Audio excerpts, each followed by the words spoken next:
दोस्तों जय राम जी की राधे राधे। आज अपन राष्ट्रीय परिदृश्य 2 को कंप्लीट करेंगे। इससे पहले हम 1 कंप्लीट कर चुके हैं और पीडीएफ जो है आपको टारगेट विद पार्थ नाम से टेलीग्राम चैनल पे मिल जाएगी। शुरू करने से पहले तुम लोगों को एक बात बता दूं कि भैया यदि आप पिछले 2022 विशेषकर बता रहा हूं और 23 के यूपी पीसीएस प्री और समीक्षा अधिकारी के जो अभी कैंसिल हुआ है, इन पेपरों को देखेंगे तो पाएंगे कि क्वेश्चन थोड़ा घुमा के पूछे जा रहे हैं। कथन वाले क्वेश्चन जो हैं एक बड़ी तादाद में पूछे जाने की एक जो प्रथा है वो शुरू की जा रही है। हालांकि अभी बहुतायत में नहीं है, लेकिन शुरुआत हो गई है। तो उसी अप्रोच को ध्यान में रखते हुए ये मैगजीन भी तैयार की गई है। तो जो भी टॉपिक हम लोग पढ़ेंगे उसको विस्तार से पढ़ेंगे ताकि हम उन सवालों को भी अच्छे से कर सकें। और तुमको पता होना चाहिए कि तुम किसी वनडे एग्ज़ाम की तैयारी नहीं कर रहे हो, यूपी पीसीएस और आरओ एआरओ जैसे एग्ज़ाम्स की तैयारी कर रहे हो, उसके लिए अपीयर हो रहे हो। तो जो लोग इस वेदना को सह सकें कि क्वेश्चन की कंटेंट जो है थोड़ा ज़्यादा होगा, तो वो अंत तक लगे रहें, और जो ना सह पाएँ वो भाई चले जाएं, और जो लगे रहें उनसे गुजारिश है कि वीडियो को शेयर कर दें और लाइक कर दें और हम लोग आगे बढ़ें। सबसे पहले विधि आयोग को देखते हैं, इसकी पृष्ठभूमि को देखते हैं। देखिए मैगजीन स्टैटिक जीके को भी कवर कर रही है, और तुम लोगों ने देखा होगा, पिछली वीडियो में पाया होगा कि बहुत सी चीज़ों को मैं खुद जो टॉपिक से रिलेटेड हैं वो उपलब्ध करा रहा हूँ, चाहे वो करंट अफेयर से संबंधित हों, चाहे स्टैटिक जीके से संबंधित हों। इसीलिए थंबनेल में तुमने लिखा हुआ देखा होगा कि मैगजीन से एक कदम आगे। तो इसकी पृष्ठभूमि देखते हैं। ये कैसा निकाय है, कथन के रूप में पूछ लिया जाएगा। गैर सांविधिक निकाय है। किसकी अधिसूचना पर गठित किया जाता है? विकल्प में राष्ट्रपति भी दिया रहेगा, नहीं, विधि और न्याय मंत्रालय की अधिसूचना पर इसको गठित किया जाता है। कार्य इसका क्या है? कानूनी क्षेत्र में अनुसंधान करना। कौन सा कानून वर्तमान में कारगर है या प्रासंगिक है और कौन सा अप्रासंगिक है, इन सब पे अनुसंधान करना जो है इसका काम है। चर्चा में क्यों है? क्योंकि विधि मंत्रालय ने इसके गठन की अधिसूचना जारी की है। अगला सवाल बन सकता है कि ये किस क्रम का है, तो 23वें क्रम का है। और इसके गठन को मंजूरी कौन देता है? तो राष्ट्रपति ने मंजूरी दे दी है। कितने वर्ष के लिए? तो 3 वर्ष के लिए, 1 सितंबर से 31 अगस्त 2027 तक। क्यों दोस्तों? क्योंकि 31 अगस्त 2024 को जो हमारा 22वां विधि आयोग है उसका कार्यकाल समाप्त हो गया है। बात करें पहले विधि आयोग की, तो पहला विधि आयोग लॉर्ड मैकाले के समय में, विलियम बेंटिक, याद करो इतिहास में, लॉर्ड मैकाले जो है पहले विधि आयोग का अध्यक्ष था। इसकी संरचना को देख लेते हैं। तुमको पता होना चाहिए कि एक इसका पूर्णकालिक अध्यक्ष होता है, 4 पूर्णकालिक सदस्य होते हैं और अन्य पदेन और आंशिक सदस्य अंशकालिक सदस्य होते हैं। तो ये विशेष रूप से याद रखना, एक पूर्णकालिक अध्यक्ष और 4 पूर्णकालिक सदस्य, और अंशकालिक भी तुम जहन में डाल लेना कि इनकी संख्या 5 होती है। बाकी ये और भी कई होते हैं, लेकिन मोटा माटी तुम इन 3 को याद रखना। 22वें के अध्यक्ष कौन थे? ऋतुराज अवस्थी। डिजिटल कृषि मिशन की बात करें, नाम से ही जाहिर है कि इसका क्या उद्देश्य होगा। चर्चा में क्यों है?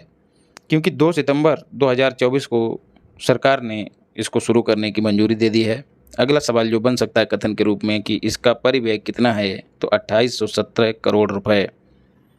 इसमें केंद्र और राज्य दोनों मिलकर खर्च उठाएंगे, तो ये भी एक कथन बन सकता है।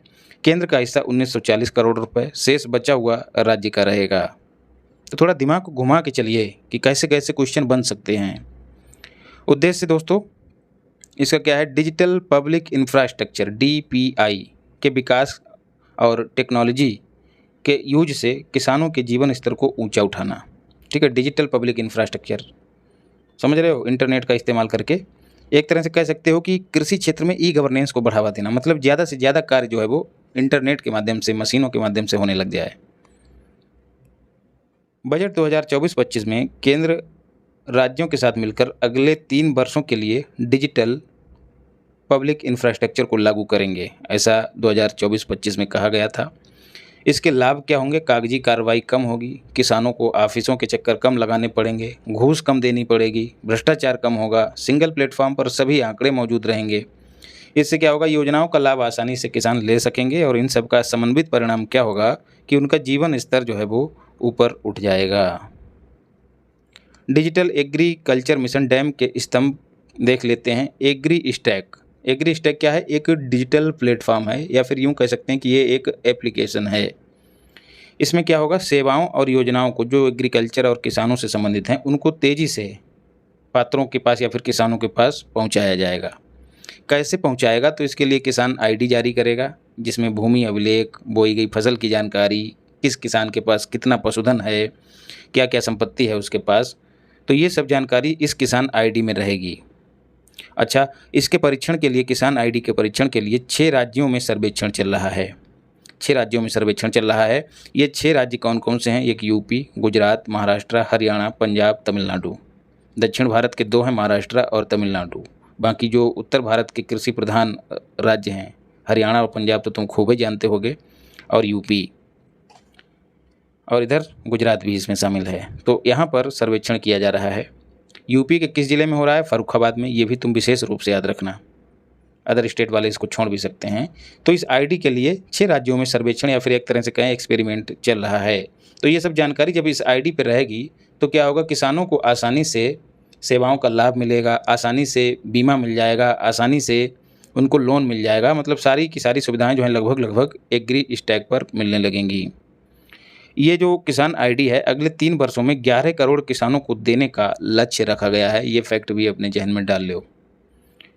3 वर्षों में से 2024-25 में 6 करोड़ किसानों को ये आईडी दे दी जाएगी। बाकी 5 करोड़ बचेंगे, उनको अगले 2 सालों में दी जाएगी। दूसरा है कृषि निर्णय सहायता प्रणाली।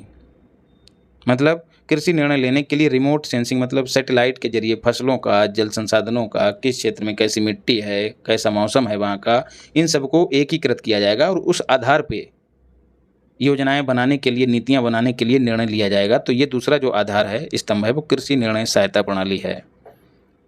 ये तुम हेडिंग याद मत रखना, बस जहन में कंटेंट डाले रखो कि क्या क्या हो रहा है डिजिटल एग्रीकल्चर मिशन में।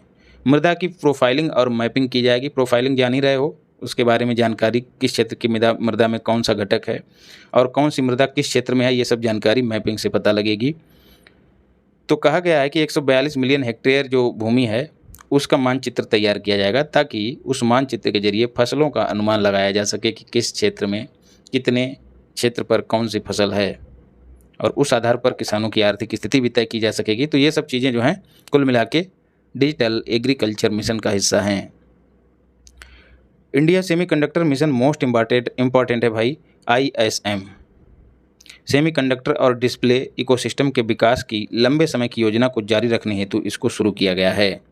सेमीकंडक्टर तुम जान लो पहले, सेमीकंडक्टर ऐसे पदार्थ होते हैं जिनकी चालकता जो है वो चालक और अचालक के बीच होती है। मतलब ये कुछ ही कंडीशंस में धारा प्रवाहित होने देते हैं। तो ये एक तरह से जो विद्युत उपकरण हैं उनको चालू या बंद करने का काम करते हैं। अब तुम ये मत कह देना कि जो कूलर का खटका है उसको ऑन या ऑफ करते हैं तो वहाँ पर सेमीकंडक्टर है कि नहीं है। नहीं, ये जो सेमीकंडक्टर है ये मोबाइलों में इस्तेमाल होता है, इलेक्ट्रिक व्हीकल्स में इस्तेमाल होता है, और भी कई क्षेत्र हैं जहाँ इसका इस्तेमाल होता है। भारत इसको मुख्यतः चाइना और ताइवान से मंगाता है।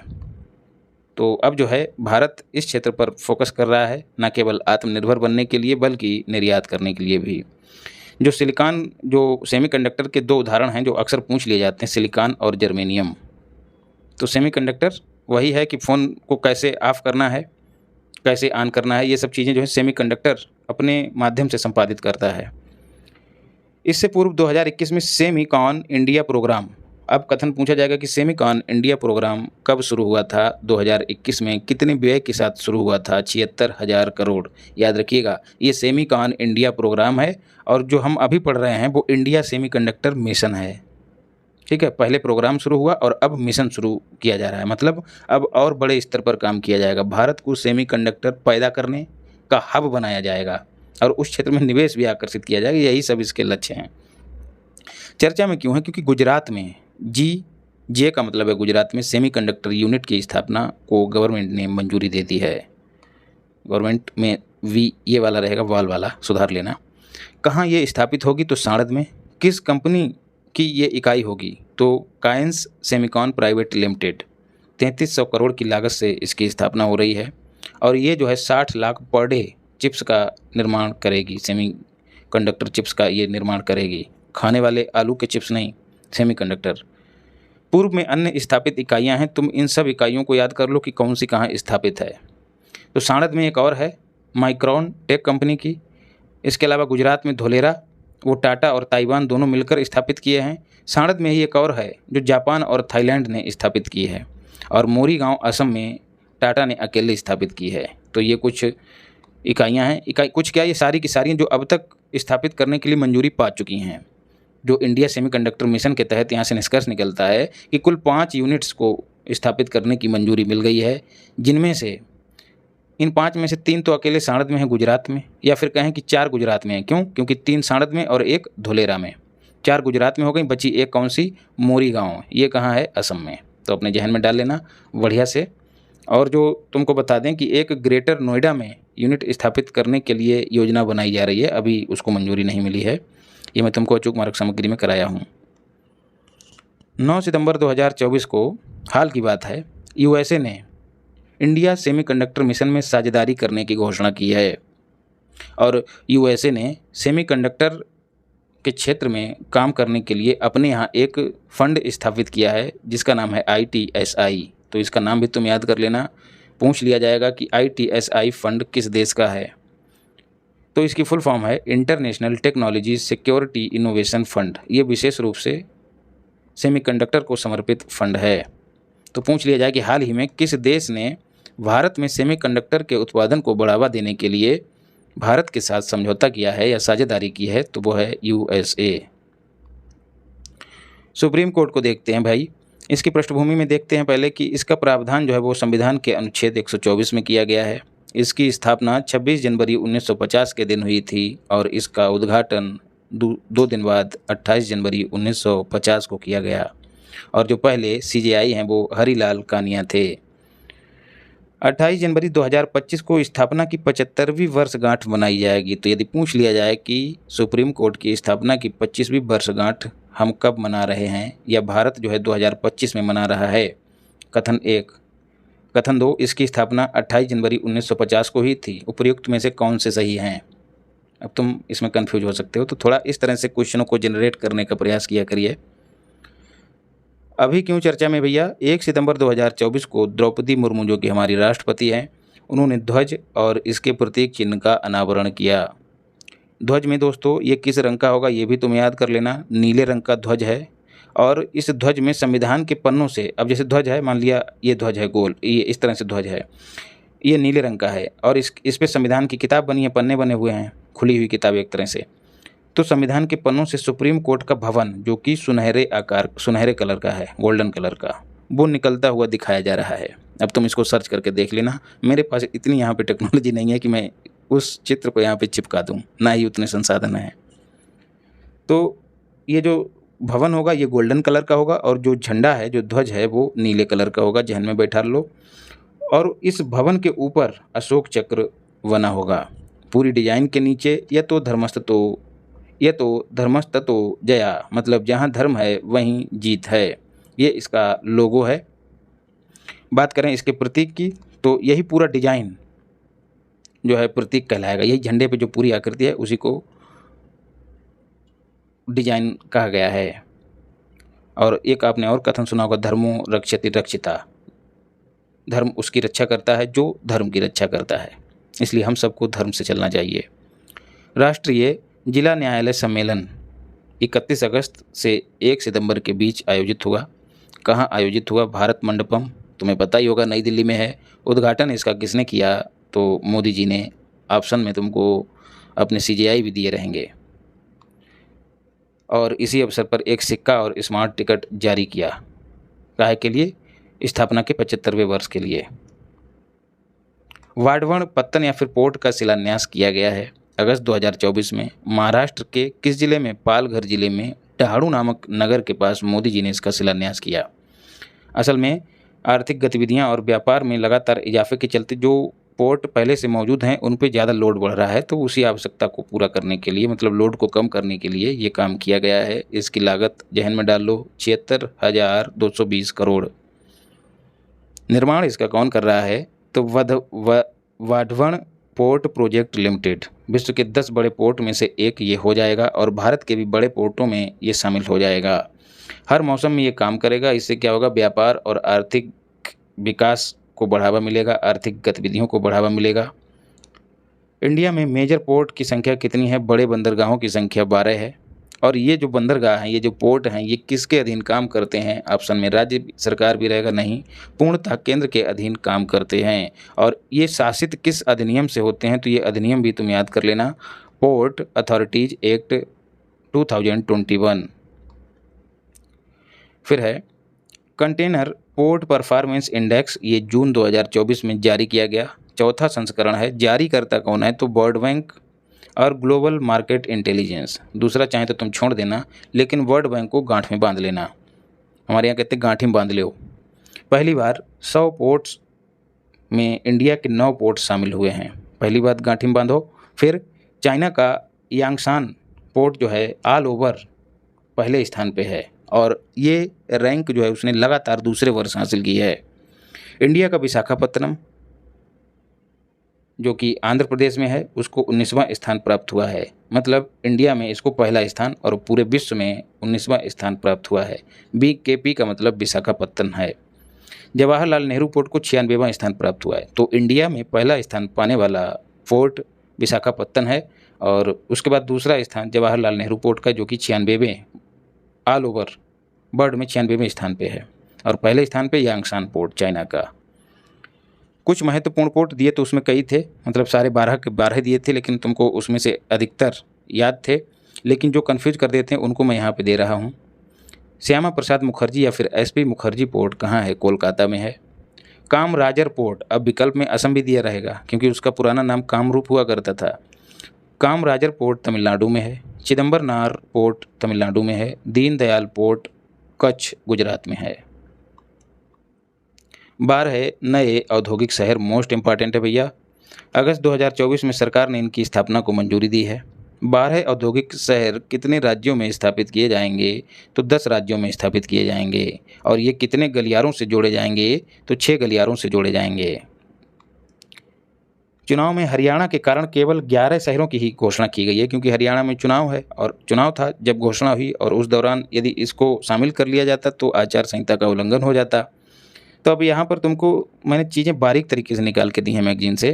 तो ऐसे कौन से स्टेट्स हैं जहाँ के 2-2 शहर जो हैं घोषित किए गए हैं? एक आगरा और प्रयागराज यूपी का, और वाकल और कोपवर्थी आंध्र प्रदेश के। 2 ही स्टेट ऐसे हैं जहाँ के 2-2 शहर शामिल हैं। बाकी दिघी महाराष्ट्र का है और गया बिहार का है। बिहार वाले अच्छे से याद कर लेना। इनका विकास जो है NICDP के द्वारा किया जाएगा। अब सवाल बनता है कि ये NICDP क्या बवाल है? National industrial corridor development programme. इसको तुम्हें याद कर लेना है कि कब शुरुआत हुई थी? 2020 में। 11 इंडस्ट्रियल जो कॉरिडोर हैं उनको इसी प्रोग्राम के तहत सहमति दी गई है स्थापित करने की। उद्देश्य इसका क्या है भाई? NICDP का भविष्य के औद्योगिक शहरों का विकास करना। ये शहर मैन्युफैक्चरिंग और इन्वेस्टमेंट के डेस्टिनेशन बन सकें। मतलब यहाँ पर ज़्यादा से ज़्यादा लोग निवेश करें, ज़्यादा से ज़्यादा उत्पादन हो, ज़्यादा से ज़्यादा रोजगार के अवसर पैदा हों, ज़्यादा से ज़्यादा ये GDP में अपना योगदान दें। तो कुल मिला के इन शहरों को इस तरह से बनाया जाएगा, इस तरह से विकास किया जाएगा, चाहे वो इंफ्रास्ट्रक्चर हो, चाहे वो शासन प्रशासन हो, वहाँ का गवर्नेंस हो, इन सब का इस्तेमाल करके इनको उद्योगों का केंद्र बनाया जाएगा। पूर्व में विकसित 4 स्मार्ट शहर, ग्रीनफील्ड स्मार्ट शहर। ग्रीनफील्ड यहाँ पर समझ लो, ये सब चीज़ें तुमको यार मैगजीन में नहीं मिलेगी, इसलिए आँख और कान दोनों खोल के और दिमाग को भी खोल के सुनो और देखो। ग्रीनफील्ड नाम से ही जाहिर है, ग्रीनफील्ड मतलब हरा खेत। हरा खेत ऐसा क्षेत्र जहाँ पर कंपनी एकदम शून्य से लेकर अपनी विकसित अवस्था तक स्थापित की जाती है, और उससे संबंधित सड़कें, पेयजल, बिजली, हाँ, और भी चीज़ें हैं जो एक कंपनी के लिए आवश्यक होती हैं, वो सब स्थापित की जाती है। मतलब कोई कंपनी किसी क्षेत्र में 0 से स्थापित की जाती है तो उस क्षेत्र को, वो जो कंपनी है वो ग्रीन फील्ड क्षेत्र की कंपनी कहलाती है। और ऐसे ही एक है brown field company. Brown field company उस क्षेत्र की कंपनी होती है, या फिर पुरानी कंपनियों को ही अपग्रेड किया जाता है जो बंद हो चुकी हुई होती हैं। ऐसी कंपनियों को अपग्रेड किया जाता है, उनके आसपास के क्षेत्र को, इंफ्रास्ट्रक्चर को अपग्रेड किया जाता है। तो ऐसी कंपनियों को ब्राउन फील्ड क्षेत्र की कंपनियां कहते हैं। अपने जहन में डाल लो, हो सकता है कथन में ये चीज़ भी पूछी जाए। तो 4 ग्रीनफील्ड स्मार्ट शहर पहले से ही भारत में स्थापित हो चुके हैं। धोलेरा गुजरात में, औरंगाबाद महाराष्ट्र में। अब तुम कहोगे कि ये शहर तो यार पहले से भी वहाँ पे था, ठीक है, लेकिन उसको औद्योगिक स्वरूप जो है दिया गया इस पहल के तहत। नोएडा तुम जान ही रहे हो, पहले कहाँ था नोएडा। नोएडा की फुल फॉर्म भी तुमको याद होनी चाहिए, new Okhla industrial development authority. Madhya Pradesh का है विक्रम उद्योगपुरी। तो ये 4 हैं, इनको जहन में डाल लेना। फिर है पहला इंडस्ट्रियल कॉरिडोर। अब यहाँ पर सवाल बनता है कि कॉरिडोर किस बला का नाम है। कॉरिडोर दोस्तों वह क्षेत्र होता है जिसके जरिए किन्हीं 2 शहरों को जोड़ा जाता है। किस पर्पज़ से? औद्योगिक गतिविधियों के पर्पज़ से। उनके बीच बेहतर इंफ्रास्ट्रक्चर का निर्माण, सड़कें, बंदरगाह, रेलवे, इन सब का बेहतर निर्माण होगा और ऊर्जा की व्यवस्था, परिवहन की व्यवस्था, ये सब चीज़ें जो हैं बढ़िया से विकसित की जाएंगी ताकि माल का उत्पादन से लेकर वितरण आसानी से हो सके दोनों शहरों के बीच। इसी को कहते हैं कॉरिडोर, और रोजगार के अवसर पैदा हो सकें। तो कॉरिडोर समझ गए होंगे। तो पहला है दिल्ली मुंबई इकोनॉमिक कॉरिडोर। ये कब बना? 2007 में। ये सब चीज़ें मैगजीन में नहीं दी गई हैं, लेकिन मैंने इसमें चिपकाई हैं बढ़िया से, और सब के सब महत्वपूर्ण हैं। यूनिफाइड पेंशन स्कीम, धीरज के साथ यार पढ़ो, एकदम धीरे धीरे रसास्वादन करो, ख़त्म करने पे मत आओ। मैं चाहता तो इसको बहुत ही शॉर्ट में करा देता, अब तक राष्ट्रीय वाला निपटा दिया होता। नहीं, क्वालिटी के साथ कोई समझौता नहीं, गुणवत्ता के साथ समझौता नहीं होना चाहिए। चर्चा, देखो इसको अच्छे से पढ़ लोगे ना, एकदम आत्मसात कर लोगे, तो जो क्वेश्चन तुमको नहीं भी आता होगा उसको एलिमिनेट करके, जो कहते हैं ना कि 4 विकल्प रहते हैं, 4 में से तुमको ये निश्चित हो जाता है कि ये 2 तो नहीं होंगे, तो इनको 2 को छोड़ दोगे इसी ज्ञान के आधार पे, इसी मैगजीन के आधार पे। और ये ज्ञान तुमको कब मिलेगा? जब इसका अच्छे से रसास्वादन करोगे, अच्छे से इसको आत्मसात करोगे। तो इसको बढ़िया से पढ़ना है भाई। अगस्त 2000 और अचूक मार्ग सामग्री, अभी मैंने सोचा था कि कल तुमको मंडे का दे दूँ, मंडे को सुबह में दे दूँ, 1 से लेकर आज तक की, आज कितनी डेट है मुझे याद नहीं है, 5-6 दिन का जो करंट अफेयर है वो दे दूँ, लेकिन मैंने सोचा पहले इसी को समाप्त किया जाए, इसी पे काम किया जाए। और तुम लोग यार इसको अच्छे से शेयर करो, व्यूज फ्यूज आते नहीं हैं, और मैं कोई मशीन नहीं हूँ यार, तुम ही लोगों की तरह हूँ, है ना। अपनी प्रतिक्रिया वगैरह दे दिया करो, ये छोटा सा योगदान है यार, इसमें कोई पैसा वैसा थोड़ा ही लगता है। और ये अगर तुम वाकई में थोड़ा आध्यात्मिक धारा से जुड़े हुए हो तो किसी की सेवा अगर ले रहे हो तो भले ही उसको भुगतान ना करो, लेकिन तुम्हारा थोड़ा नैतिक दायित्व तो बनता है यार उसके प्रति, इस पर थोड़ा गौर करना। तो 23 ये क्या है? Unified pension scheme. यहाँ से सवाल आना एकदम निश्चित है भाई, और इसको मैं बहुत ही अच्छे से तुमको बताऊंगा, पूरा इसका ऑपरेशन हम लोग करेंगे, कहाँ से कहाँ तक इसने यात्रा की है, क्या था और क्या हो गया है। यूनिफाइड पेंशन स्कीम चर्चा में क्यों? क्योंकि अगस्त 2024 में कैबिनेट ने इसको मंजूरी दे दी है। 23 लाख कर्मचारियों को लाभ होगा। महाराष्ट्र लागू करने वाला अपने यहाँ पहला राज्य बना है, ये फैक्ट भी तुम याद कर लेना। ये कब से लागू होगी? तो 1 अप्रैल 2025 से लागू होगी। और ये स्थान किसका लेगी? न्यू पेंशन स्कीम, जिसका खूब विरोध हुआ है हाल के वर्षों में, उसका स्थान लेगी। अब सवाल बनता है न्यू पेंशन स्कीम कब शुरू हुई थी? तो 2004 में शुरू हुई थी। प्रावधान क्या है भैया इसके? देख लेते हैं। किसके? यूनिफाइड पेंशन स्कीम के। सेवा के जो अंतिम 12 महीनों में जो वेतन प्राप्त होगा प्रति माह का, उसका औसत निकाला जाएगा, और उस औसत का 50% जो है वो पेंशन के रूप में दिया जाएगा। इतनी सी बात है। फिर है 25 वर्षों की सेवा अनिवार्य है। यदि इससे कम अवधि की सेवा की है, जैसे कोई नौकरी पाया और माना कि 15 वर्ष ही उसने सेवा दी और रिटायर हो गया या छोड़ दिया, तो उसको अपेक्षाकृत उसी अनुपात में कम पेंशन मिलेगी, याद रखिएगा। लेकिन न्यूनतम 10 वर्ष के सेवा प्रदाता ही इसके पात्र होंगे, कि कम से कम 10 वर्ष तो तुमने सेवा की ही हो, तभी तुम इस पेंशन के हकदार हो। और कहा गया है कि जो 10 वर्ष सेवा प्रदाता हैं, जिन्होंने 10 वर्ष तक नौकरी की है, उनको 10,000 रुपये प्रति माह मिलेगा। यहाँ पर ऊपर वाली कंडीशन लागू नहीं होती कि जो लास्ट ईयर है उसका एवरेज निकाल के उसका 50% दिया जाएगा। मुद्रास्फीति भी इस पर लागू होगी, मतलब किस तरह से महंगाई बढ़ रही है उसी अनुसार इसमें भी इजाफा किया जाएगा। तो ये फैक्ट भी याद रखना। कथन बन सकते हैं खूब यहाँ से। ग्रेच्युटी भी मिलेगी। ग्रेच्युटी क्या होती है? 5 साल काम करने के बाद कंपनी जो है एक तरह से वफादारी का इनाम देती है, एक मुश्त धनराशि देती है, उसी को ग्रेच्युटी कहा जाता है।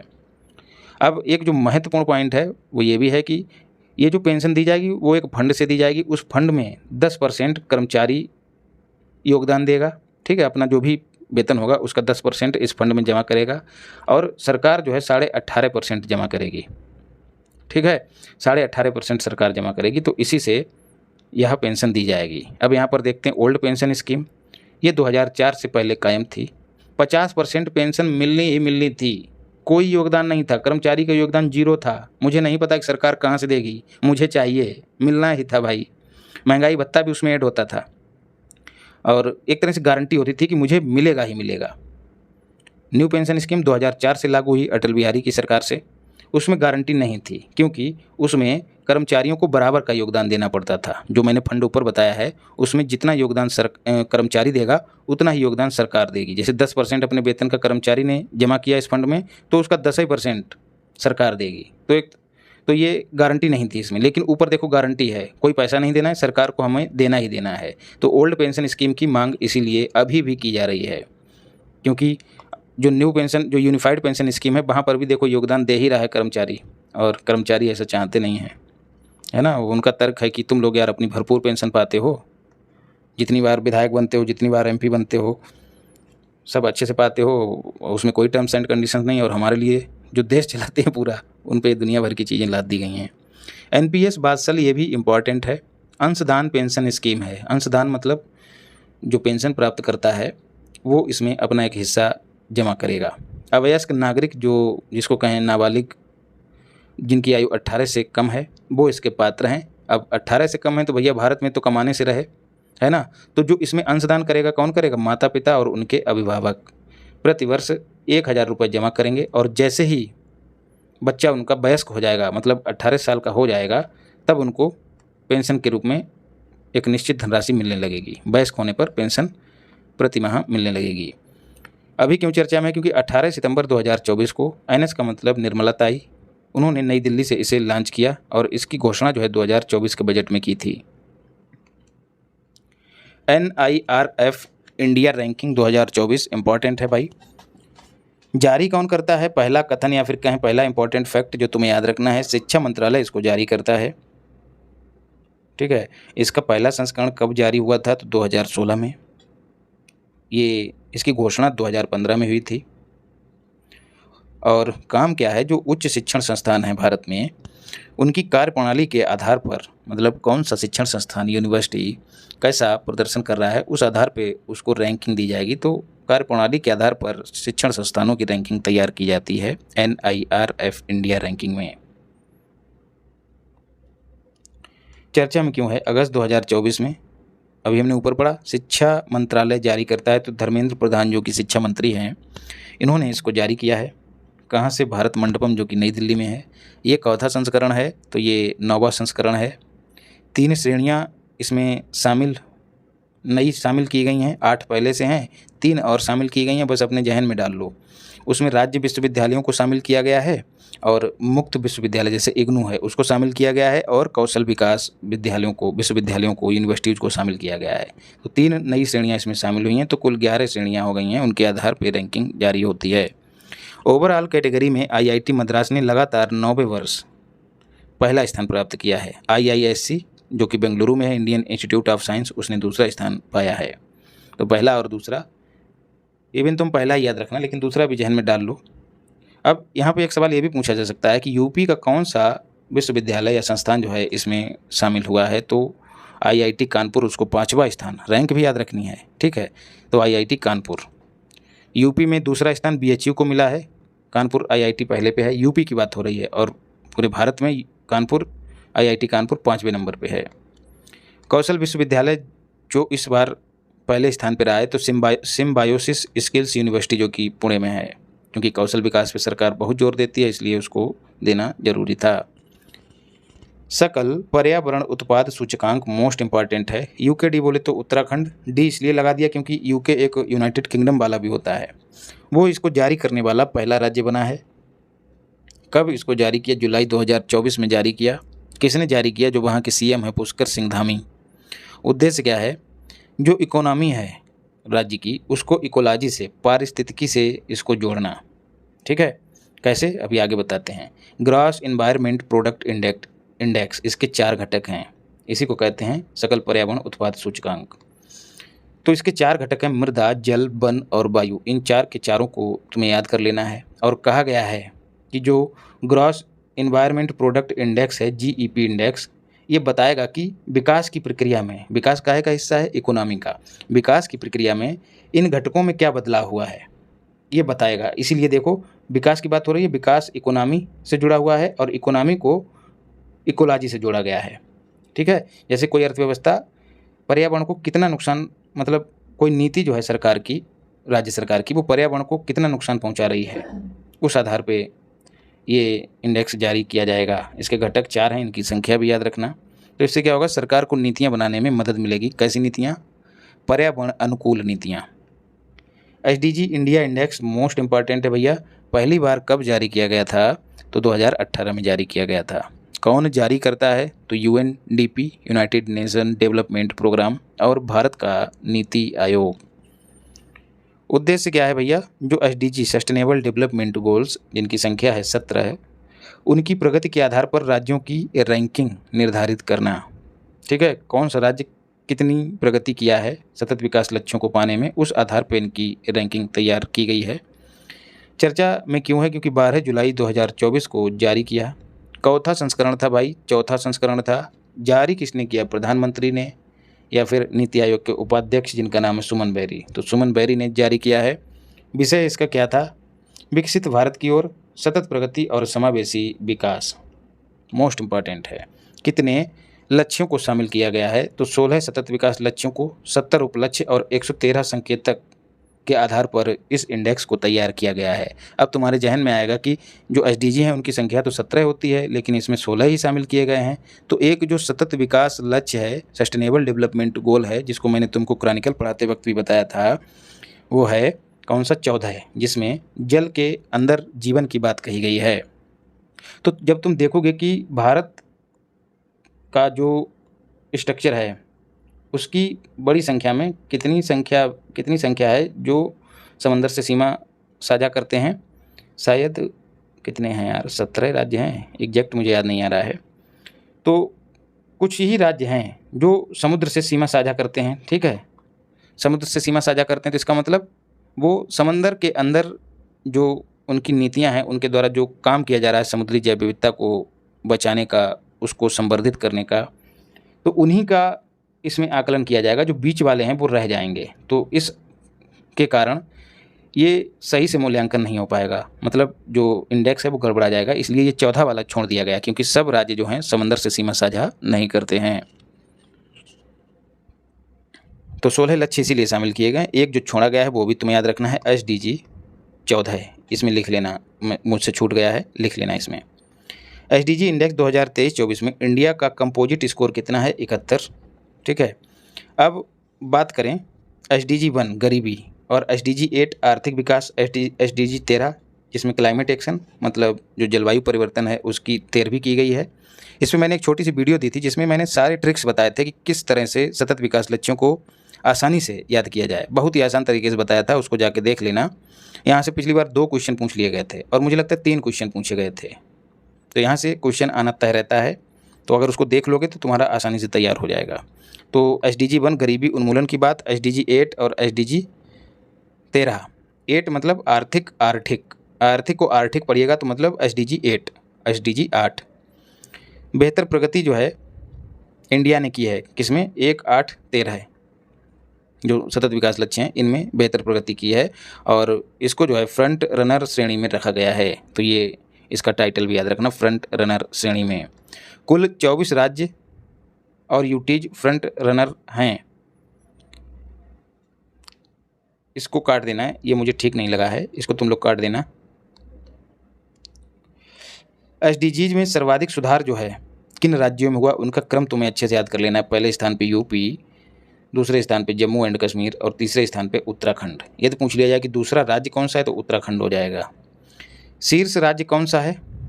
ये तो सुधार की बात हो रही है। शीर्ष राज्य जिसने बेहतर प्रदर्शन किया है तो वो केरल और उत्तराखंड संयुक्त रूप से पहले स्थान पे, तमिलनाडु तीसरे स्थान पे, गोवा और हिमाचल प्रदेश संयुक्त रूप से चौथे स्थान पे हैं।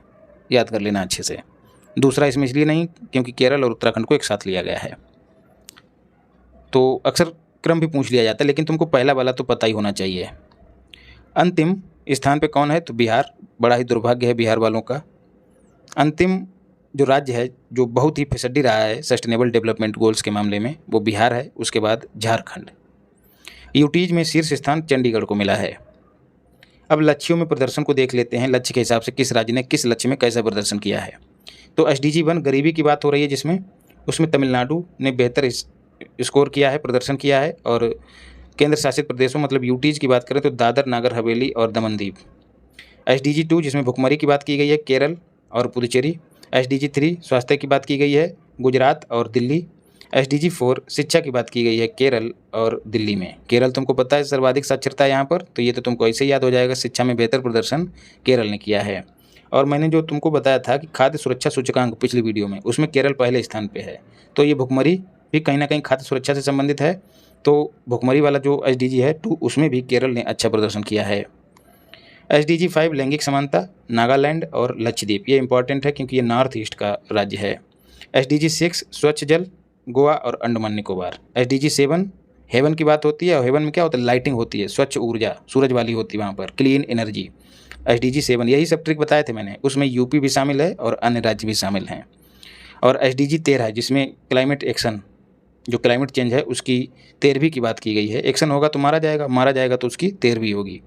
तो सिक्किम, तमिलनाडु और चंडीगढ़ इसमें बेहतर प्रदर्शन किए हैं। एक बार तुमको याद करने का ट्रिक बता दूं, गरीबी दूर होगी, ठीक है, तो भरपेट भोजन मिलेगा तो उससे भुखमरी जाएगी। जब भरपेट भोजन मिलेगा तो शरीर स्वस्थ होगा, मतलब SDG 3 शरीर स्वस्थ होगा, ठीक है, गरीबी भी नहीं होगी, पेट भी भरा होगा, तब पढ़ने में मन लगेगा। शिक्षा आएगी SDG 4, और जब शिक्षा आएगी तो व्यक्ति का नज़रिया बदलेगा, वो मेल और फीमेल में अंतर करना कम कर देगा। हालांकि अब मानव जो है, पहले आदि मानव था, फिर मानव हुआ और फिर से आदि मानव हो रहा है, ये वो दूसरा मुद्दा है। तो जो SDG 5 है वो लैंगिक समानता की बात करता है। और ये सब हो जाएगा तो पीने के लिए क्या चाहिए, स्वच्छ जल 6। फिर SDG 7 अभी मैंने बताया हेवन की बात हो रही है, हेवन में सूरज की रोशनी रहती है, स्वर्ग की बात हो रही है। 7 हेवन। SDG 13 क्लाइमेट एक्शन मतलब 13वीं। यही सब ट्रिक मैंने बताए थे, इसको देख लेना अच्छे से। संविधान हत्या दिवस पृष्ठभूमि को देखते हैं। 25 जून 1975 में IG बोले तो इंदिरा गांधी द्वारा लगाए गए आपातकाल से जो लोग पीड़ित हुए उनको श्रद्धांजलि देने के लिए सरकार इसको मनाए जाने की घोषणा कर रही है। भाग 18 में राष्ट्रीय आपातकाल का उल्लेख है, संविधान के भाग 18 में, और अनुच्छेद 352 में इसका उल्लेख है। और अब तक कुल 3 बार आपातकाल लगाया जा चुका है। एक 1962 में इंडिया और चाइना के बीच जब युद्ध हुआ था, 1971 में इंडिया और पाकिस्तान के बीच हुआ था, और 1975 में आंतरिक अशांति के नाम पे लगाया गया था, जो कि 1977 में हटाया गया। तो तुम अच्छे से जान ही रहे हो कि इसमें जो है मीडिया वगैरह पे नियंत्रण कर लिया गया था, बहुत मनमानी की गई थी, लोगों को प्रताड़ित किया गया था। तो उसी याद में एक तरह से सरकार ने मनाने का निर्णय लिया है, इसीलिए चर्चा में रहा है। 25 जून को अधिसूचना, किसी दिवस को मनाने की अधिसूचना कौन जारी करता है? एक कथन देखो यहाँ से तैयार हो रहा है, ठीक है। एक कथन ऐसे भी तैयार हो रहा है कि इसको क्या राष्ट्रपति जारी करता है अधिसूचना को? नहीं, गृह मंत्रालय जारी करता है। और किसी स्टेशन का भी नाम जब बदलना होता है तब भी अधिसूचना कौन जारी करता है? गृह मंत्रालय। देखो स्टेशनों के नाम भी आए दिन बदलते रहते हैं, राज्यों के नाम भी, शहरों के नाम भी, सब काम गृह मंत्रालय का है। हैदराबाद मुक्ति दिवस गृह मंत्रालय ने 17 सितंबर को मनाने की अधिसूचना जारी की, क्योंकि भैया 1947 में भारत आज़ाद हो गया था, लेकिन उसके बाद भी लगभग 13 महीने तक जो हैदराबाद था उस पर निज़ाम का शासन था। तो 17 सितंबर 1948 को जब निज़ाम को कहा कि शराफत से जो है शामिल हो जाओ भारत में, तो इसने नखरे दिखाए। तो क्या हुआ, पुलिस कार्रवाई, ऑपरेशन पोलो, पोलो मतलब पुलिस, या फिर यूँ कहें, विनोद में कह रहा हूँ, ऑपरेशन पेलो, पुलिस ने इनकी पिलाई की। तब जाके 17 सितंबर को ये निज़ाम से मुक्त हो गया। उसी याद में हैदराबाद मुक्ति दिवस 17 सितंबर को मनाए जाने की घोषणा की गई है। वैश्विक इंडिया AI शिखर सम्मेलन आर्टिफिशियल इंटेलिजेंस 3 से 4 जुलाई 2024 भारत मंडपम में मेइती के द्वारा, मेइती बोले तो ministry of electronics and information technology, Ashwini Vaishnaw इसके मंत्री हैं, उन्होंने इसका उद्घाटन किया भारत मंडपम में।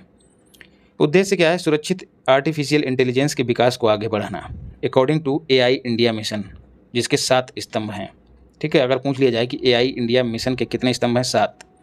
यहीं पर एक और घोषणा हुई, OECD organisation for economic corporation and development और GPAI global partnership on artificial intelligence, जो कि 2020 में लाई गई थी।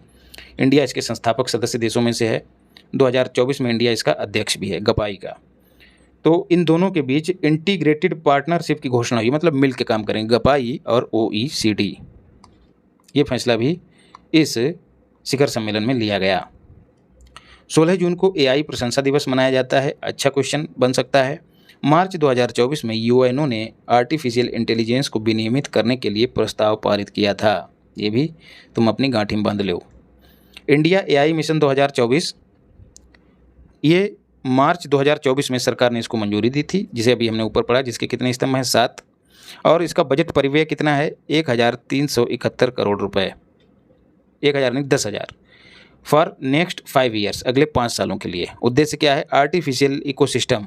अब इकोसिस्टम मैंने तुम यार जान ही रहे होगे इकोसिस्टम क्या है। उसके इकोसिस्टम को, अब तुम्हारा भी एक इकोसिस्टम है, जहाँ पे तुम रह रहे होगे ना, तो वहाँ पर भी तुम्हारा बेड होगा, तुम्हारा पीने का पानी होगा, तुम्हारा गैस होगा, तुम्हारा कूलर होगा, उन सब से तुम क्रियाएँ करते रहते हो, तो वो कहें कि एक इकोसिस्टम है तुम्हारा, है ना। अलग अलग इकोसिस्टम होते हैं लोगों के। तो एक कमरे का इकोसिस्टम है, एक तुम्हारी दोस्तों का इकोसिस्टम होता होगा, मतलब कई इकोसिस्टम है, आप समझ जाओ। तो घटक 7 हैं, उनमें से जो मेन है वो तुम अपने जहन में डाल लो। ग्राफिक्स एंड इमेज प्रोसेसिंग तेज करने के लिए 10,000 से अधिक ग्राफिक प्रोसेसिंग यूनिट स्थापित की जाएंगी। शिक्षा क्षेत्र में आर्टिफिशियल इंटेलिजेंस को पाठ्यक्रम में शामिल किया जाएगा। आर्टिफिशियल इंटेलिजेंस नवाचार इनोवेशन जिसको कहें केंद्र स्थापित होंगे। आर्टिफिशियल इंटेलिजेंस स्टार्टअप का वित्त पोषण, मतलब तुम कंपनी लगाओ, हम तुमको पैसा देंगे। आर्टिफिशियल सुरक्षा और विश्वसनीयता को सुनिश्चित करना भी एक तरह का स्तंभ है। तो कुल मिला के बढ़िया आर्टिफिशियल इंटेलिजेंस इकोसिस्टम तैयार करना इस मिशन का उद्देश्य है। दूरसंचार अधिनियम 2023, राष्ट्रपति ने इसको कब सहमति दी? 24 दिसंबर 2023 को। चर्चा में क्यों है? क्योंकि जुलाई में कुछ प्रावधान इसके लागू किए गए, अभी 24 में। वो क्या प्रावधान है? 2 या 2 से अधिक लोगों के बीच जो मैसेज, जो वार्तालाप होता है ना, तो किसी को मैसेज भेजते हो तो उसमें लिखा होता है एंड टू एंड इनक्रिप्टेड, ऐसा कुछ लिखा होता है, मतलब कोई देख नहीं सकता। लेकिन अब ये जो एक्ट आया है, इसमें इनकी मॉनिटरिंग की जाएगी, मतलब देखा जाएगा कि तुम क्या भेज रहे हो, और उनको ब्लॉक भी किया जाएगा आवश्यकता पड़ने पे। अब आवश्यकता कब पड़ेगी ये सरकार निर्धारित करेगी भाई। एक व्यक्ति मैक्सिमम 9 सिम इस्तेमाल कर सकता है, लेकिन जम्मू कश्मीर और असम में 6 सिम ही इस्तेमाल करेगा। अब क्यों करेगा, इस पर थोड़ा दिमाग लगाओ। जम्मू कश्मीर और असम दोनों में आतंकवादी घटनाएं या फिर चरमपंथी घटनाएं होती रहती हैं ना, इसलिए वहाँ पे 6 ही सिमें जो हैं एक व्यक्ति ले सकता है। सिम की तुमसे फुल फॉर्म पूछ ली जाती है, सब्सक्राइबर आइडेंटिटी मॉड्यूल। यूजर्स की सुरक्षा के लिए सरकार उपाय देगी। अब वो उपाय क्या देगी भाई, वो सरकार ही जाने। वो कोई ऐसा उपाय दे देगी कि तुमको इंटरनेट नहीं इस्तेमाल करना है। अब तुम उसको उपाय समझो या सरकार के द्वारा किया गया अत्याचार, ये तुम्हारी हेडक है। सरकार जो है अपनी तरफ से उपाय के रूप में उसको लागू करेगी। तो ये कुछ प्रावधान है, अपने दिमाग में बिठा लो। बिना अथॉरिटी के दूरसंचार सेवाएं देने वाले जो लोग हैं उन्हें अपराधी घोषित किया जाएगा। उन पर 2 करोड़ या फिर 3 वर्ष की कैद उनको दी जाएगी। वंचित क्षेत्रों में दूरसंचार सेवा हेतु फंड जो पहले बना था उसका नाम था यूनिवर्सल सर्विस ऑब्लिगेशन फंड। अब जो है क्या हुआ है, इसका नाम बदल दिया गया है। तुम नया नाम याद कर लेना कि नया नाम क्या हो गया, digital India fund. Most important. लोक परीक्षा अनुचित साधन निवारण एक्ट 2024, ये वही परीक्षाओं से संबंधित है। कहीं पूछ लिया तो यही होगा कि यार तुम वर्ष भर आंदोलन करते रहे, झंडा उठाते रहे, और जब तुमसे उससे संबंधित क्वेश्चन पूछा तो तुम पट से गिर पड़े। अभी तक पेपर लीक, नकल और जो कदाचार है परीक्षाओं से संबंधित, उसके खिलाफ कोई कानून नहीं था। लेकिन 12 फरवरी 2024 को राष्ट्रपति ने इसको मंजूरी दी, और ये कब लागू हुआ? 21 जून को लागू हो गया। इसमें क्या है, जो अपराधी है उसको 3 से 5 साल की कैद और 10 लाख रुपए का जुर्माना। इस अधिनियम के तहत जो अपराध हैं जितने भी, चाहे पेपर लीक हो चाहे नकल हो, उन्हें गैर जमानतीय, संज्ञेय और असमनीय, मतलब जिनका समन नहीं किया जा सकता है, घोषित अपराधों को माना गया है। गैर जमानतीय, संज्ञेय और असमनीय। अपराध की जांच कौन करेगा? एसीपी या डीएसपी रैंक का पुलिस ऑफिसर जो है जांच करेगा। बीएच बोले तो बिहार विधानसभा ने भी बिहार लोक परीक्षा एक्ट अपने यहाँ पारित कर दिया है। नालंदा विद्यालय परिसर को देखते हैं, इंपॉर्टेंट है। पहले इसकी पृष्ठभूमि को देखते हैं। निर्माण इसका किसने करवाया था? कुमारगुप्त, जो कि गुप्त शासक था। कब? 5वीं शताब्दी में, 5 AD। संरक्षण इसका किसने किया? पाल शासकों ने और हर्षवर्धन ने। ये मूलतः बौद्ध मठ था, लेकिन बाद में धीरे धीरे ये शिक्षा का केंद्र जो है बनता चला गया, और एक तरह से इसने विश्वविद्यालय का रूप ले लिया। पतन इसका 12वीं शताब्दी में तुर्क आक्रमण हुए, तब बख्तियार खिलजी ने इसको जला के नष्ट कर दिया था। ये नाम भी खूब पूछा जाता है। ये सब चीज़ें तुमको मैगजीन में मिलने से रहीं। स्थल की खोज किसने की? 1812 में फ्रांसिस हैमिल्टन ने इस स्थल की खोज की, लेकिन 1861 में विश्वविद्यालय के रूप में इसे ए कनिंघम ने पहचान दी। एक कनिंघम को तुम जान ही रहे होगे, एक कनिंघम बोले तो अलेक्जेंडर कनिंघम। इसके पुनरुद्धार का प्रस्ताव जो है एपीजे अब्दुल कलाम ने दिया था और कई बार इसका पुनरुद्धार हुआ है। अभी भैया काहे चर्चा में है, जून 2024 में नालंदा विश्वविद्यालय के अवशेषों के समीप ही, अवशेष अलग हैं, उसी के पास मोदी जी ने नालंदा विश्वविद्यालय परिसर का उद्घाटन किया। मतलब एक नया बन के तैयार हो गया है, उसका उद्घाटन किया। बिहार के नालंदा जिले में राजगीर में यह विश्वविद्यालय अवस्थित है। आधुनिक नालंदा का अस्तित्व जो है वाई नालंदा विश्वविद्यालय एक्ट 2010 से है, ये भी याद रखना। इसके कुलाध्यक्ष विजिटर कौन होते हैं? राष्ट्रपति, जो कि द्रौपदी मुर्मू हैं। राष्ट्रपति को मैं आरपीटी लिखता हूँ। कुलाधिपति, जिसको चांसलर कहते हैं, अरविंद पनगड़िया, जो कि 16वें वित्त आयोग के सदस्य भी निर्वाचित किए गए हैं, मतलब नियुक्त किए गए हैं। और इस स्थान पे चांसलर के पद को कौन सुशोभित करता? कोई सम्मानित व्यक्ति या अमूमन राज्यपाल इसको ग्रहण करते हैं।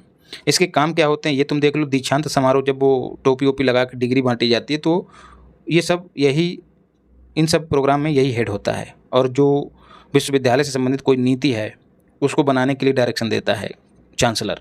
वाइस चांसलर उसका बेटा है। दैनिक कामकाज, विश्वविद्यालय में कैसी पढ़ाई चल रही है, विद्यार्थियों के अंदर क्या चल रहा है, कैसा माहौल है, शिक्षक क्या कर रहे हैं, ये सब काम, गुणवत्ता देखना वाइस चांसलर का काम है।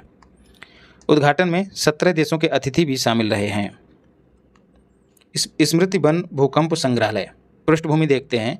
26 जनवरी 2001 के दिन भुज में, भुज कहाँ है भैया? गुजरात में, वहाँ पर भूकंप आया और हजारों लोगों की मौत हुई। उनको श्रद्धांजलि देने के लिए इसकी स्थापना 2022 में हुई और इसकी स्थापना की गई और 2022 में मोदी जी ने इसका उद्घाटन किया। ये भुजियो डूंगर पहाड़ी पर है, भुजियो छोड़ देना, डूंगर पहाड़ी पर स्थित है। जो तुमको आसानी से याद रहे वही याद रखो। वास्तुकार इसके राजीव कठपालिया हैं और यहीं पर विश्व का सबसे बड़ा मियावाकी वन। अब सवाल बनता है कि ये मियावाकी कौन सी बला है? मियावाकी वन एक ऐसी, वनों को लगाने की एक ऐसी तकनीक है जिसमें पौधों को पास पास लगाया जाता है। अब पौधे अलग अलग प्रजातियों के होते हैं, लेकिन याद रखना ये पौधे वही होते हैं जो उस क्षेत्र विशेष में आसानी से उगाते हैं जहाँ पर ये वन स्थापित किया जाएगा। तो अलग अलग प्रजातियों के होते हैं और बड़ा पास पास लगाए जाते हैं। और जब पास पास होते हैं और अलग अलग प्रजातियों के होते हैं तो इनमें घनघोर कंपटीशन होता है। तो उसमें क्या होता है, एक दूसरे के सहारे बहुत तेज़ी से बढ़ते हैं। तो इससे क्या होगा, जैव विविधता सुनिश्चित होती है, मृदा अपरदन रुकता है और पर्यावरण स्वच्छ होता है। और भी कई हैं जो दिमाग में है, वो मैंने तुमको बता दिए। तो ये एक टेक्नोलॉजी है। इसका विकास एक वनस्पति शास्त्री थी, अकीरा मियावाकी। कहाँ की थी ये देश भी तुम्हें याद होना चाहिए, जापान। उन्होंने इसको ईजाद किया था। अभी चर्चा में क्यों है भाई? यूनेस्को के द्वारा प्रिक्स वर्सेल्स अवार्ड हेतु इसे सूचीबद्ध किया गया। अब प्रिक्स वर्सेल्स अवार्ड क्या है? ये वास्तुशिल्प प्रतियोगिताओं की एक श्रृंखला है, प्रिक्स वर्सेल्स। और इसमें जो ब्यूटीफुल जो आर्किटेक्चर होते हैं उन्हें ही ये अवार्ड दिया जाता है। तो इस बार 7 को दिया गया है, उनमें से एक अपना भारत का है, स्मृति वन। और जो तुम्हें याद रखने हैं वो एक याद कर लो, A4 आर्ट म्यूजियम चाइना का, वो भी शामिल है। सिमोस आर्ट म्यूजियम जापान का, ये मुझे इंपॉर्टेंट लगे तो दे दिए। मोदी सरकार 3.0 मोस्ट इंपॉर्टेंट है, पूरा ऑपरेशन हमने इसका किया है। 18वीं लोकसभा थी जो नई सरकार बनी है, 18वीं लोकसभा के चुनावों के चलते बनी है। ये चुनाव कब से कब आयोजित हुए, ये डेट भी तुमको याद होनी चाहिए। 19 अप्रैल से 1 जून। आचार संहिता कब लागू हुई? 16 मार्च 2024 को। डेट याद रखना भाई, जैसे ही घोषणा होती तुरंत आचार संहिता लागू हो जाती। कभी कभी कथन में ये भी पूछ लिया जाता है कि चुनाव के घोषणा होते ही आचार संहिता लागू होती है या कुछ दिनों बाद लागू होती है। इस तरह से कथन बना के पूछ लेता है। परिणाम कब जारी हुए? 4 जून को। कुल कितने चरणों में आयोजित हुए? 7 चरणों में। मतदान की अवधि की बात करें तो सबसे लंबी अवधि, मतलब सबसे लंबे समय में वोटिंग कब हुई थी? जो पहले आम चुनाव हुए थे, कब हुए थे ये वर्ष भी पूछा जाता है। 1951-52 में जो पहले आम चुनाव हुए थे उसमें 4 महीने में वोटिंग हुई थी। इसके बाद ये 2024 वाला दूसरा है, इसलिए इम्पॉर्टेंट है। सबसे छोटी अवधि किसकी रही थी, कौन से मतदान की रही थी? तो 1980 में महज 4 दिन में ही पूरी वोटिंग हो गई थी। 85 वर्ष से अधिक आयु और 40% दिव्यांगता वाले जो नागरिक हैं उनको वोट फ्रॉम होम की सुविधा दी गई थी। ये याद रखना आंकड़ा 85 और 40। ग्रेट निकोबार में एक जनजाति है सोम्पेन, उसको पहली बार वोटिंग करने का हक मिला है। दिव्यांगों को वोट के लिए प्रेरित करने के लिए नेशनल आइकन घोषित किया है इलेक्शन कमीशन ने शीतला देवी, जो पैरालंपिक से जुड़ी हुई हैं, अर्जुन पुरस्कार होल्डर हैं और ये तीरंदाजी खेल से संबंधित हैं, इनके दोनों हाथ नहीं हैं। और कहाँ की हैं यार, ये जम्मू कश्मीर की हैं। शीतला मैंने तुमको बताया था, शीतल मतलब जहाँ ठंड रहती है, बर्फ़ रहती है, कहाँ, जम्मू कश्मीर। कुल मतदान कितने परसेंट हुआ, 65% पूरे देश में, पोस्टल वोट को छोड़कर दिया है ये आंकड़ा। वोटिंग मैक्सिमम कहाँ हुई, लक्षद्वीप में, मिनिमम कहाँ हुई, बिहार में। बिहार में कितनी हुई है, 56%। बिहार वाले इसको याद कर लें, या फिर जो बीपीएससी देने जा रहे हैं वो याद कर लें। यूपी में कितने परसेंट हुई है, 57%। वोटिंग की सीटें, कुल कितनी सीटों पर वोटिंग हुई है, तो 542 सीटों पर हुई है। होनी कितनी भी चाहिए थी, 543 पर। एक पे क्यों नहीं हुई है, क्योंकि एक पर निर्विरोध चुन लिया गया। कहाँ, सूरत में। किसे, मुकेश दलाल को। तो दलाल आदमी ने दलाली करके चुनाव जीत लिया, ऐसे याद रखना इसको। अब चाहे जो हुआ हो, लेकिन तुम्हें खाली याद रखना, फिर यार बुरा मान जाओ, और मान भी जाओगे तो यार क्या करोगे, हमारा एक डिसलाइक कर दोगे और क्या। वोटिंग अच्छा 543, और पहले सदस्य कितने थे दोस्तों, तो 545 हुआ करते थे, और उसमें 2 आंग्ल इंडियंस को मनोनीत किया जाता था। लेकिन संविधान के 104वें संविधान संशोधन के चलते, याद कर लो बढ़िया से, 104वें संविधान संशोधन के चलते इस प्रावधान को निरसित कर दिया गया है। पार्टियों की बात करें तो सर्वाधिक वोट किसने हासिल किए, तो बीजेपी ने, वोट नहीं यार, सीटें, बीजेपी ने 240, इंडियन नेशनल कांग्रेस राहुल गांधी वाली उसने 99, सपा ने 37, ठीक है, सपा 37 दोनों में सा, और टीएमसी तृणमूल कांग्रेस दीदी वाली उसने 29 सीटें। तो कभी कभी क्रम पूछ लिया जाता है, अरेंज करो। कांग्रेस ने जीती तो 99, लेकिन तुमको पता होगा कि जो राहुल भैया थे वो 2 जगह से जीत गए थे, वायनाड से और रायबरेली से। बाद में वायनाड वाली सीट खाली कर दी, तो अब जो है इंडियन नेशनल कांग्रेस के कुल 98 सांसद संसद में मौजूद हैं, लोकसभा में। सर्वश्रेष्ठ प्रदर्शन किस पार्टी ने किया है, सपा ने। यूपी की 80 में से 37 सीटें अकेले ही मार ले गई। मैक्सिमम वोट जीत, सर्वाधिक वोटों से जीत किसने हासिल की, रकीब उल हुसैन कांग्रेस के हैं। कहाँ से जीते हैं, धुबरी, धुबरी कहाँ है, असम। दूसरे स्थान पर शिवराज सिंह चौहान उर्फ मामा, बीजेपी से। कहाँ से जीते हैं, विदिशा, मध्य प्रदेश। तीसरे स्थान पर CR पाटिल, बीजेपी से हैं। कहाँ से जीते, नवसारी, कहाँ है, गुजरात। मैक्सिमम नोटा कहाँ, इंदौर में दबाया गया। नोटा कब इंट्रोड्यूस हुआ था, 2013 में। ये क्वेश्चन भी पूछा जाता है, इसकी फुल फॉर्म भी पूछी जाती है, नन ऑफ द एबव। अगर तुम्हें किसी को नहीं देना है तो नोटा दबा दो। इंडिया की सीटें, जो इंडिया गठबंधन, उसने 234 सीटें जीती, और एनडीए गठबंधन जो कि मोदी जी वाला बीजेपी का, उसने 293 सीटें जीती। इसीलिए इसी ने सरकार बनाई है। इंडिया गठबंधन को वोट परसेंट कितना मिला, कितना था, 40.5%। और जो एनडीए गठबंधन, नेशनल डेमोक्रेटिक अलायंस, इसका वोट परसेंट 42.5%, 2% ज़्यादा रहा है। सबसे युवा MP पुष्पेंद्र सरोज, 25 साल के हैं, सपा के कैंडिडेट हैं, यूपी के कौशाम्बी से जीते हैं। सबसे युवा महिला MP प्रिया सरोज। अब देखो यार, दोनों में सरोज लगा है, दोनों ही युवा हैं। ये भी 25 साल की उम्र में, जब हम लोग तैयारी कर रहे हैं तब ये सांसद बन रही हैं। ये भी सपा की पार्टी से हैं। मछली शहर, ये भी यूपी का है, किस ज़िले में है, जौनपुर में। ये सब चीज़ें मैंने एडिशनल दी हैं तुमको, देख लेना मैगजीन में जाके एक बार। सबसे बुजुर्ग जो MP है वो TR बालू, तमिलनाडु के हैं, ठीक है। जब आदमी बूढ़ा होकर बालू की तरह बिखर जाता है तो वो क्या होता है, सबसे बुजुर्ग। तो TR बालू तमिलनाडु के हैं। इनके नाम में T है और तमिलनाडु में भी T है, ऐसे जोड़ के याद कर लेना। कुल महिलाएं भैया कितनी हैं, 74 परसेंटेज महिलाओं का कितना है, 13.6% पूछ लिया जाता है। जो 17वीं लोकसभा थी, मतलब पिछले वर्ष 2019 में, तब महिलाएं कितनी थी, 78। अब यहीं से आयोग तुमसे कथन के रूप में क्वेश्चन पूछ लेगा कि पिछली बार की तुलनाओं में महिलाओं का प्रतिनिधित्व बढ़ा है, जबकि बढ़ा नहीं है, घटा है। तो ये सब चीज़ें अपने दिमाग में सेट करते चलो। मोदी जी ने नेहरू के बाद दूसरे, लगातार तीसरे, के का मतलब है कार्यकाल, लंबा लिखना पड़ता है इसलिए शॉर्ट में लिख दिया, तीसरे कार्यकाल के लिए शपथ की, और ऐसे ये नेहरू के बाद दूसरे व्यक्ति बने हैं। शपथ इन्होंने कब ली भैया, 9 जून को 2024 को, 4 को रिजल्ट आया और 9 जून को इन्होंने शपथ ले ली। कहाँ, राष्ट्रपति भवन में। शपथ जो है भाई किसने किसने ली, एक तो मोदी जी ने ली, इसके साथ ही 30 कैबिनेट मंत्रियों ने ली, 36 राज्य मंत्रियों ने ली, और 5 राज्य मंत्री स्वतंत्र प्रभार ने ली। अब यहाँ पे तुम कंफ्यूज हो रहे होगे, कैबिनेट मंत्री तुम जान ही रहे होगे, इनको एक एक मंत्रालय मिला रहता है।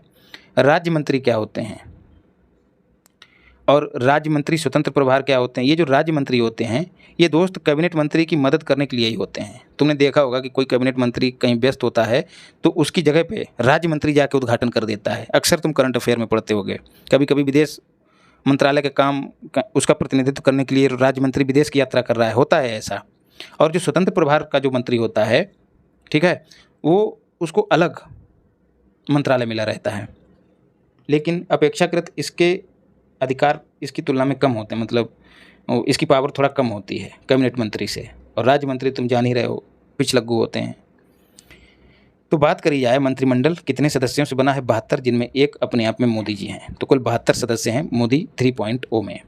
अब यार ओ है कि जीरो है, ये मैं आज तक नहीं समझ पाया हूँ। तुमको अगर पता हो तो कमेंट में बता देना। 4 राज्यों में भी चुनाव हुए हैं इसी के साथ। उन राज्यों के नाम तुम याद कर लो, और आगे जो है इनकी सीटें बीटें जो है मैं बताऊँगा, एक आर्टिकल इस पर अलग से दिया गया है। तो इन चारों के नाम आंध्र प्रदेश और अरुणाचल प्रदेश, शॉर्ट में इनको AP लिखना चाहिए, आंध्र प्रदेश को और अरुणाचल प्रदेश को भी AP लिखना चाहिए, लेकिन देखो दोनों सेम हो रहे हैं, इसीलिए मैं यहाँ पे एन लगा देता हूँ। ओडिशा और सिक्किम, इनमें लोकसभा के साथ चुनाव हुए हैं। अब मंत्रिमंडल को देखते हैं। भैया ये चीज़ इन्होंने नहीं दी है, लेकिन बहुत इंपॉर्टेंट है। मोदी जी को कौन सा मंत्रालय मिला है, तो परमाणु ऊर्जा विभाग मिला है, अंतरिक्ष विभाग मिला है, कार्मिक लोक शिकायत और पेंशन मंत्रालय मिला है। और इसके बाद जितने मंत्री हैं उनको मिलने के बाद, कैबिनेट में जितने मंत्री हैं उनको मिलने के बाद जो मंत्रालय बचा है वो सब का सब मोदी जी के पास है। अब देखते हैं राजनाथ सिंह रक्षा मंत्रालय, एस जयशंकर पहले की भांति विदेश मंत्रालय, निर्मला सीतारमण फाइनेंस मिनिस्ट्री और कॉरपोरेट मंत्रालय, अमित शाह AS सहकारिता मंत्रालय और गृह मंत्रालय, नितिन गडकरी NG सड़क परिवहन और राजमार्ग मंत्रालय, वही पहले वाला, बहुत अच्छा काम किए हैं, काबिल तारीफ। धर्मेंद्र प्रधान की बात करें तो शिक्षा मंत्रालय पहले वाला ही मिला है। JP नड्डा रसायन और उर्वरक मंत्रालय, स्वास्थ्य एवं परिवार कल्याण मंत्रालय, पहले इसको लेके कौन सुखी रहता था, मनसुख मांडविया, तो JP नड्डा जो कि पार्टी के अध्यक्ष भी हैं। SS चौहान बोले तो शिवराज सिंह चौहान, मामा की बात हो रही है, कृषि एवं किसान कल्याण मंत्रालय और ग्रामीण विकास मंत्रालय। जितिन राम मांझी बिहार वाले, MSME मंत्रालय। पीयूष गोयल वाणिज्य और उद्योग मंत्रालय, वही पहले वाला रहा है। राम मोहन नायडू को नागर विमानन मंत्रालय, ये पहले किसके पास था, ज्योतिरादित्य सिंधिया के पास। जुएल ओराम इंपॉर्टेंट है, जनजातीय कार्य मंत्रालय। गिरिराज सिंह वस्त्र मंत्रालय, गिरिराज मतलब भगवान कृष्ण की बात हो रही है, क्या पहनते थे, पीताम्बर वस्त्र, तो गिरिराज को वस्त्र से जोड़ के याद रखना। भूपेंद्र यादव पर्यावरण वन और जलवायु परिवर्तन मंत्रालय, शॉर्ट में लिखा है। भूपेंद्र मतलब भूप के, पृथ्वी के एक तरह से इंद्र हैं, एक तरह से भूप हैं, एक तरह से राजा हैं, और पृथ्वी पे क्या है, वन और पर्यावरण, ऐसे जोड़ के याद रखना। अन्नपूर्णा देवी, D का मतलब है देवी, ठीक, महिला एवं बाल विकास मंत्रालय, और इनको काहे की जरूरत होती, पोषण की, और पोषण काहे से मिलता है, अन्न से, और अन्न देने वाली देवी कौन सी हैं, अन्नपूर्णा देवी, ये महिला एवं बाल विकास मंत्रालय इनके पास आया है। गजेंद्र शेखावत पर्यटन मंत्रालय और संस्कृति मंत्रालय, ठीक है, गजेंद्र मतलब हाथी की बात हो रही है, हाथी पर्यटन को बढ़ावा दे रहा है क्योंकि लोग हाथी को देखते हैं, और कहीं ना कहीं हमारी संस्कृति से भी जुड़ा हुआ है क्योंकि हाथी जो है भगवान गणेश से संबंधित है, ऐसे जोड़ लेना। HD सिंहपुरी बोले तो हरदीप सिंह पुरी, पुरी मतलब पूड़ी की बात हो रही है, और पूड़ी काहे में तली जाती है, तेल में, तेल मतलब पेट्रोलियम और नेचुरल गैस मंत्रालय जो है हरदीप सिंह पुरी को। मनोहर लाल खट्टर आवासन एवं शहरी कार्य मंत्रालय और विद्युत मंत्रालय। JD सिंधिया जो पहले नागर विमानन मंत्री हुआ करते थे, उनको पूर्वोत्तर विकास मंत्रालय और संचार मंत्रालय मिला है। मनसुख मांडविया श्रम एवं रोजगार मंत्रालय और युवा एवं खेल मंत्रालय मिला है। फिर Chirag Paswan food processing ministry मिली है इनको। CR पाटिल जल शक्ति मंत्रालय, पहले ये गजेंद्र शेखावत के पास हुआ करता था, तब मैंने तुमको दूसरा ट्रिक बताया था कि गजेंद्र मतलब गज की बात हो रही है, गज अपनी सूंड में पानी भरता है, और पानी काहे से फेंकता है, पानी फेंकता है शक्ति से, तो जल शक्ति मंत्री थे पहले गजेंद्र शेखावत। राजीव रंजन भैया उर्फ लल्लन सिंह भी इनको कहा जाता है, इनको पंचायती राज मंत्रालय और डेयरी मंत्रालय। प्रहलाद जोशी उपभोक्ता मंत्रालय और रिन्यूएबल एनर्जी मंत्रालय, नवीन एवं नवीकरणीय ऊर्जा मंत्रालय प्रहलाद जोशी को दिया गया है। मुझे लगता है एक मंत्रालय छूटा है, कौन सा छूटा, रेल मंत्रालय, उसको तुम इसमें सेट कर लेना, वो है अश्वनी वैष्णव, इसमें लिख लेना। तो इस तरह से हमने दूसरा हिस्सा भी कंप्लीट कर लिया है। वीडियो तो यार तुमको ठीक लगी होगी, अगर तुमने अंत तक देखा होगा तो इसको लाइक करना, अपनी प्रतिक्रिया कमेंट में देना और लोगों तक शेयर कर देना। बाकी स्वस्थ रहिए, मस्त रहिए, ज़बरदस्त रहिए और पढ़ाई में ही व्यस्त रहिए। धन्यवाद। राधे राधे, सीताराम, जय राम जी की।